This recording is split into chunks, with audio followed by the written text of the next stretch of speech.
তোমাদের যে সেন্টেন্সটা আছে আমি একটু প্রথমে একটু সেন্টেন্সটা লিখি, সেটা হচ্ছে নকশি, আমি সবার সাথে কথা বলতেছি, আমি এসে নি, তারপরে একজন দেখছি সালাম দিছে, মনে হয় মাইশা সালাম দিছে, যাই হোক নকশি কাঁথা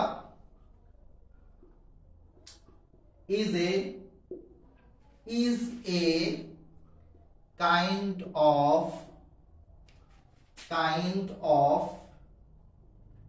embroidered quilt। আচ্ছা, এবার তোমরা একটু আসো, এই সেন্টেন্সটা দিয়ে আমি ইংলিশের অনেক কিছু শেখাবো, মানে সবই বলা যায়, বুঝছো? কি কি শিখতে চাও বলো? স্পোকেন ইংলিশ শিখাবো, ফ্রি হ্যান্ড রাইটিং শিখাবো, সব শিখাবো একটা সেন্টেন্স দিয়ে। এবং বড় বড় যে অ্যাডমিশনের জন্য পার্টস অফ স্পিচ চেনা লাগে, বা পার্টস অফ স্পিচ তো তোমাদেরও চেনা লাগে, তো চলে আসো, দেখে নেই একটা সেন্টেন্স দিয়ে তোমাদের কত কিছু শিখাই। জাস্ট বঙ্গানুবাদ তো করবো, টেক্সটও পড়াবো, মানে টেক্সটে তোমাদের কি কি পড়তে পারে এই একটা সেন্টেন্স দিয়ে, এবং গ্রামার কি কি পড়তে পারে সেই জিনিসগুলো আমি আলোচনা করবো। তো আমি একটু দেখি যে কে কে তোমরা আসছো।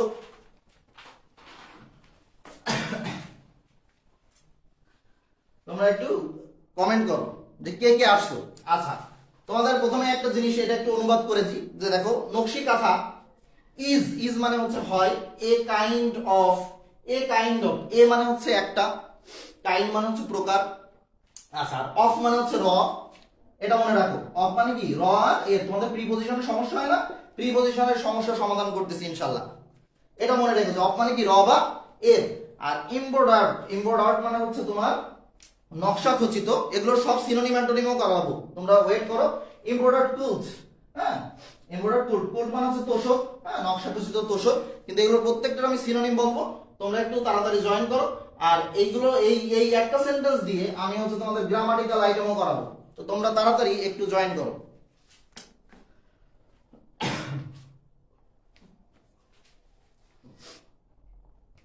আর যারা যারা দেখতেছো একটু ক্লাসটা শেয়ার করে দাও, বন্ধুদের ভিতরে ছড়াই দাও, কারণ একটা ইম্পর্টেন্ট ক্লাস হতে যাচ্ছে। আমি তোমাদের বারবার বলছি, তোমরা হয়তো যে কোনো স্যারের কাছে পড়লে Nakshi Kantha is a kind of embroidered coat, এটাকে বঙ্গানুবাদ করবে কি? নকশি কাঁথা হয় এক প্রকারের এমব্রয়ডার্ড নকশা খচিত কুইল্ট মানে তোষক, নকশা খচিত তোষক, এই পর্যন্ত বঙ্গানুবাদ করে ছেড়ে দেয়। কিন্তু এইখানে ইংলিশের যে সব রয়েছে এটা আজকে তোমাদের আমি একটু দেখাবো, তোমরা একটু তাড়াতাড়ি জয়েন করো, তোমরা একটু তাড়াতাড়ি জয়েন করো।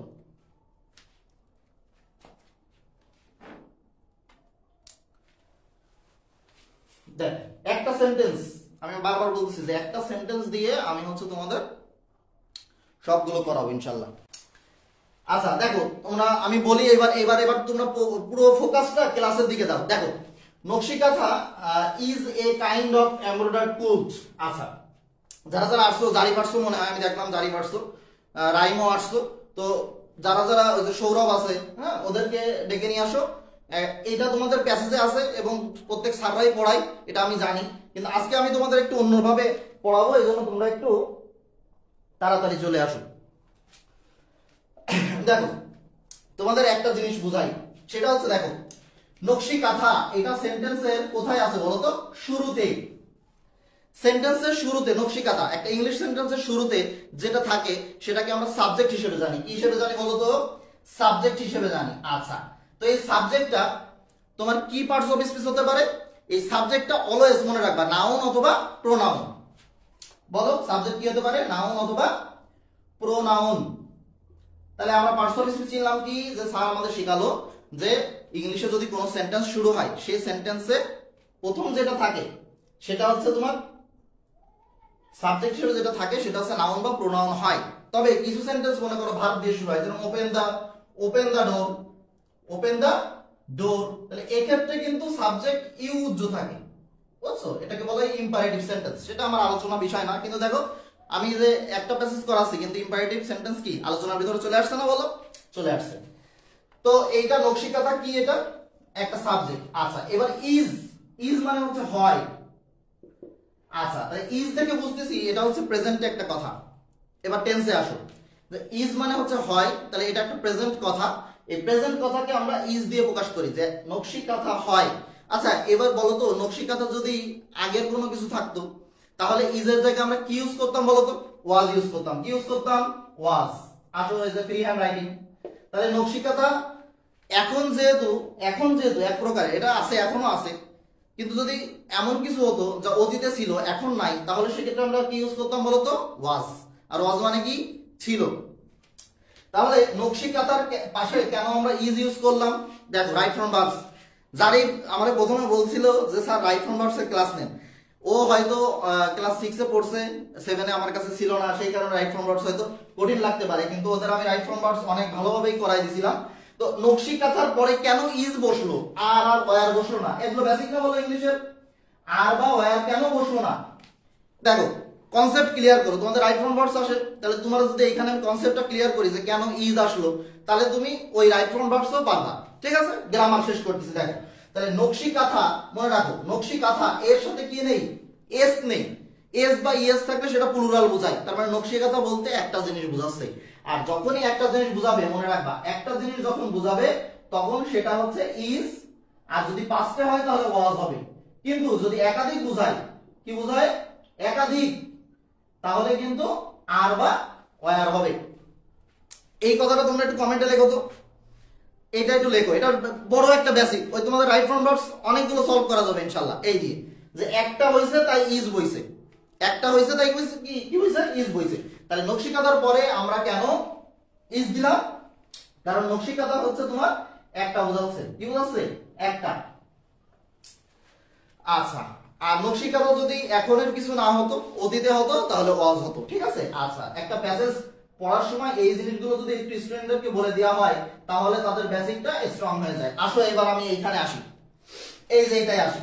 দেখো, এটা কি? এটা হচ্ছে আর্টিকেল।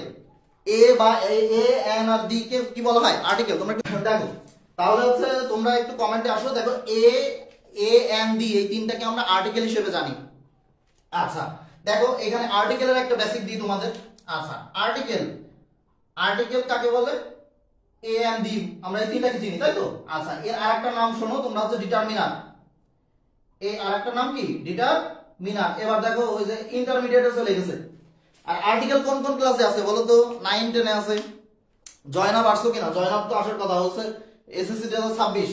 আর শাহজালাল আসছো কিনা? তোমরা একটু কমেন্টে জানাও, আর কমেন্টে একটু রিপ্লাই করো, তাহলে আমার জন্য সুবিধা হবে। দেখো, এই এ এন্ড ডি হচ্ছে আর্টিকেল। আচ্ছা, আর এটাকে আমরা কি বলবো? ডিটারমিনার। তার মানে ডিটারমিনার বলতে আরো অনেক কিছু বোঝায়, এটা আমি তোমাদের পরে শেখাবো। আজকে একটু শেখো যে আর্টিকেলের আরেকটা নাম হচ্ছে কি? ডিটারমিনার। আচ্ছা, এ এন্ড ডি। আচ্ছা, তাহলে দেখো এখানে কি বেসিকটা আমি শেখাবো তোমাদের। এখানে এ হলো কেন, এন হলো না কেন, ডি হলো না কেন? এইটা যদি আমি তোমাদের বেসিক দিয়ে দিই, তাহলে তোমরা বুঝতে পারবা যে এ কেন হলো। আর আর্টিকেলের ব্যবহারটাও তোমাদের মানে সহজ হয়ে গেল। এটা 9, 10 এ আছে। তোমাদেরও যে নতুন কারিকুলাম দেবে, এখানে অবশ্যই আর্টিকেল থাকবে, প্রিপোজিশন থাকবে, তোমরা জানো। প্রিপোজিশনও শেখাবো। দেখো, এ হলো কেন, এখানে কে আছে। কে কি বলো তো? কনসোনেন্ট না? তাহলে আমরা জানি কনসোনেন্টের আগে আর্টিকেল যেটা বসে সেটা এ। আর যখন কি থাকে? অনির্দিষ্ট, তার মানে নির্দিষ্ট না। তার মানে অনেক প্রকারের ভিতরে এটাও একটা প্রকার।